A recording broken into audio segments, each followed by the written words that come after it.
I was 16 in my junior year of high school. I had 9 periods in a school day. 5th period was lunch and straight from there was my astronomy class. My astronomy class was actually held in one of the 2 basement classrooms of the school. My high school was big. There were 3 floors, and even that wasn't enough to accommodate all the classes offered, so the school built 2 classrooms in the basement. It was honestly kind of creepy down there when nobody else was around. It used to be a janitorial area, however.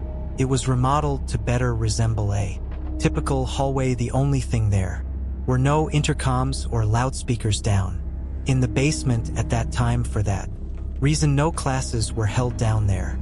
First period for the morning announcements, everyone referred to this little second of the basement as the chamber, and everyone always tried to get classes down there just because it was air conditioned and the classes were typically easier. Plus it had its own bathroom down there. We had a quiz in astronomy that day. Usually I was one of the first done just because I found the class easy. After I finished my quiz, I texted my friend who was in the other basement classroom to meet me in the bathroom because I was bored. He told me okay. I walked out of the classroom and down the small hallway to the bathroom.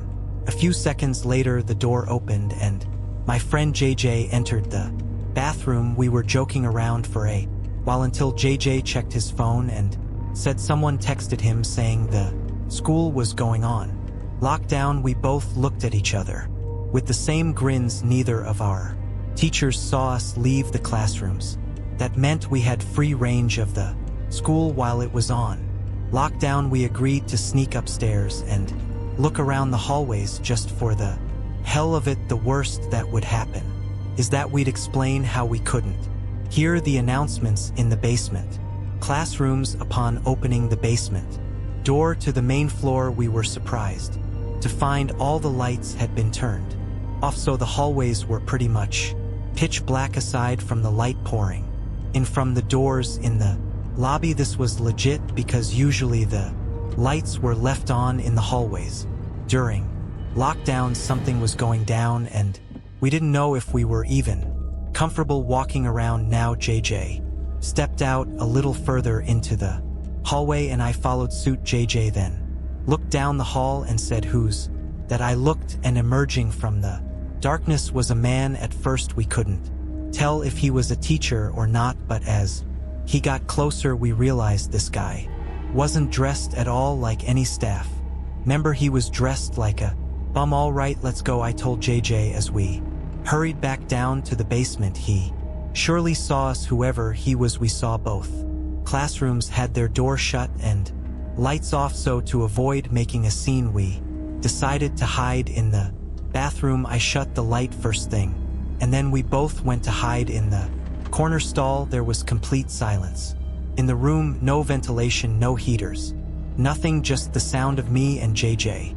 breathing and an occasional drip from the sink. The door to the bathroom suddenly opened and light from the hallway poured into the bathroom. For a brief moment the door shut and the bathroom was once again pitch black. Me and JJ tried our best to control our breathing. The room was so silent that we could hear somebody walking over to our side of the bathroom. The person stopped and started breathing really heavily as if they were out of breath. Me and JJ were both scared to death. JJ did something very dumb. He whispered in my ear, "We have to crawl out through the other stalls." The room was so silent, however, that even JJ's whisper could be heard from across the room. The heavy breathing outside the stall stopped and the person tried pressing the stall door, and that was when I whispered, "Go, go" to JJ. We both crawled under the sidewall to the next stall over and then the next stall and then finally out to the other side of the bathroom. The person was now full on banging on the stall door. Me and JJ hopped up off the floor, opened the door, and as the light filled the room again, we saw the guy from upstairs in the corner. We pounded on the door to JJ's class. The teacher let us in within seconds. JJ explained everything as the teacher locked the door, mentioning a gun sticking out of the man's Pocket. I was shocked to hear this, because I didn't see a gun, but I went along with it.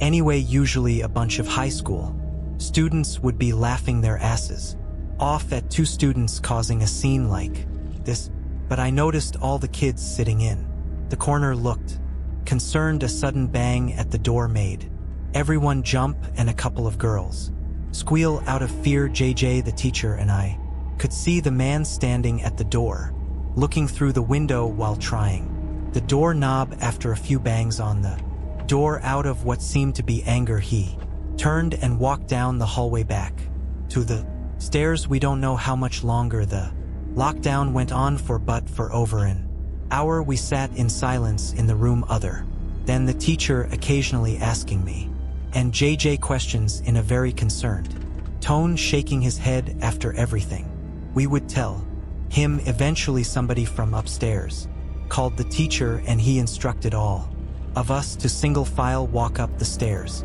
and out of the building, where we would be greeted by cops. Me and JJ did the best we could at describing the man to the cops and to the dean. One of the cops patted me on the back, and we were sent off to go home.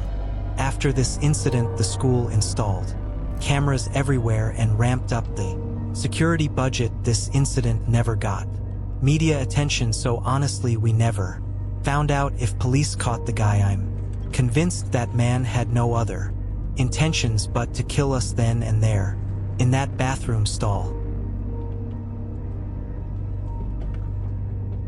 I'm a retired New Jersey police officer.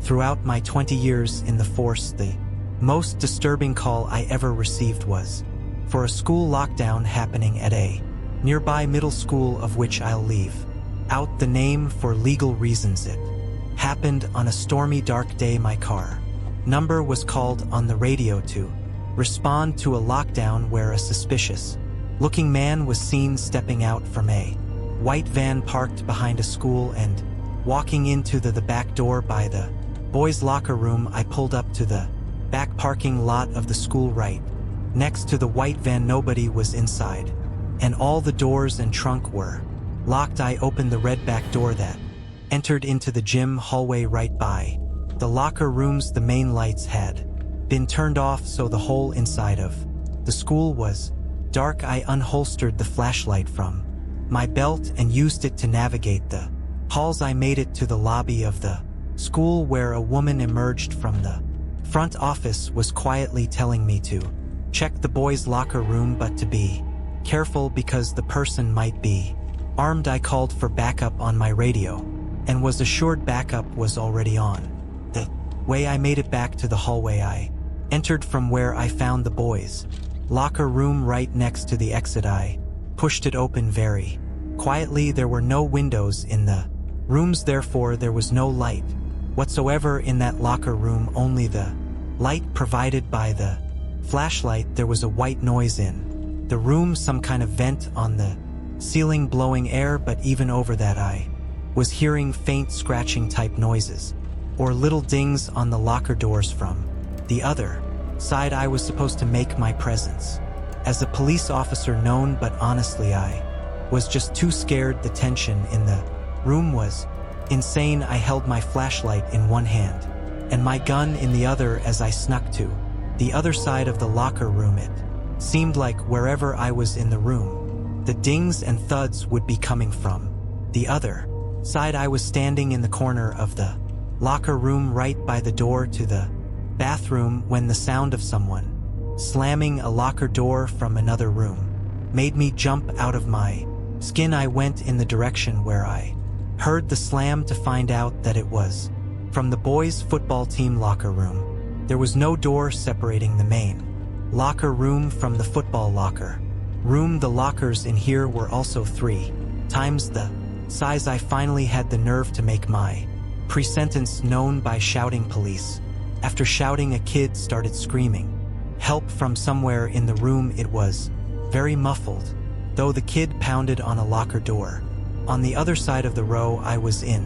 When I found out that the boy was trapped inside of a locker, I felt sick in my stomach. I told him I'd be right back, once again calling for backup while running outside to where the white van was gone. My biggest mistake was not getting the plate number first thing I told dispatch to be on lookout for a suspicious white van. I ran back into the school and instructed the staff in the front office to end the school day and to send somebody with a key to the locker room to get the boy out of the locker. The boy was held by the man with a knife on his back. As I speculate, the man was quietly trying to get the 12-year-old boy to his van. The boy was bleeding on his arm from the man cutting him while resisting. The man's van was spotted a week later in a 7-Eleven parking lot, where he was arrested after being properly identified.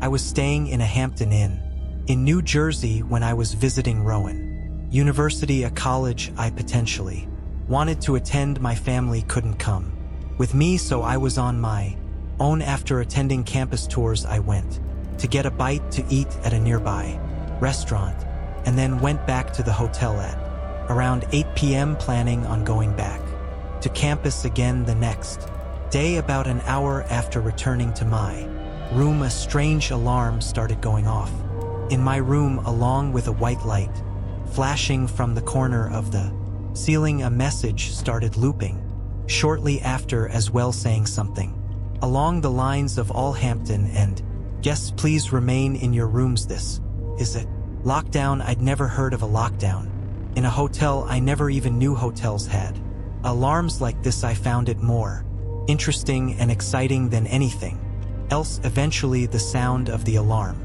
stopped, but the light kept flashing, and every 20 seconds or so the message would repeat. It was only like 9:30, so I turned on the TV just as background noise while I started changing clothes and brushing my teeth. I shut the lights when I was done and hopped under the covers. I watched TV for half an hour before shutting it off. The light was still flashing with an obnoxious bright white every few seconds. It was definitely going to hinder my sleep. I was starting to consider calling the front desk to ask what was going on when the phone rang. It was someone from the front desk. I was expecting them to tell me something about the alarm and when it would shut off, but instead the person on the other end spoke in a very concerned voice. She told me to remain calm and walk out the door. I took that opportunity to ask her what exactly was going on. She went on to tell me that there was somebody in the room with me and to get out. Immediately I dropped the phone and instinctively started looking around everywhere. Part of me was curious to see if somebody was in fact in the room. I checked under the bed, looked into the empty bathroom, nobody in either spots. Then I noticed the closet door right next to the bathroom. It was one of those closets with a wooden sliding door. It was open just a tiny crack, and through that tiny crack I could see a person's face. At first it didn't sink in what I was seeing, but when the door slid shut, that was when I freaked out and ran out the door. The people at the front desk showed me security footage from an hour earlier of some sketchy-looking man walking around the hallways, apparently looking for a certain room. When he got to my door, he opened it with the card he somehow acquired, and that was it. I stayed around as the authorities took the person out in chains. It was a man, of course, on the shorter side, easily 40s. He looked at me as he passed as if he knew who I was. Immediately it's scary thinking back that he may have been watching me for more than an hour from that closet.